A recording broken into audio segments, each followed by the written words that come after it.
పాలైతే లేవు, అంతవరకు అయితే చెబుతున్నారు.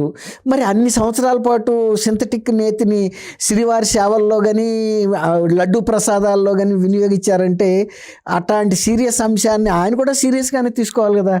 ఎందుకు అదేం పెద్ద ఇష్యూ, ఇది పెద్ద ఇష్యూ అంటే ఆయన దృష్టిలో పెద్ద ఇష్యూ అంటే ఏదైనా క్విడ్ ప్రోకో లక్షల కోట్లు సంపాదిస్తేను, లేకపోతే లిక్కర్ కుంభకోణాల్లో లక్షల కోట్లు మారితేనే సీరియసా? ఇది ఇక్కడ ఒక మత విశ్వాసానికి లేకపోతే ఒక పవిత్రతకి సంబంధించిన అంశం కూడా ముడిపడి ఉంది. డబ్బులుగా కోట్లాది మంది భక్తులను వెంకటేశ్వర స్వామి గురించి అంత తేలిక మాట్లాడటానికి గల జగన్ రెడ్డి అంత తేలిక ఎలా మాట్లాడగలిగాడు అంటారు? లేకపోతే భయం భక్తి లేక, ప్రజలంటే నమ్మకం లేక, ప్రజల మీద విశ్వాసం లేకంటారా? అదే నేను కూడా అదే చెప్పబోతున్నా.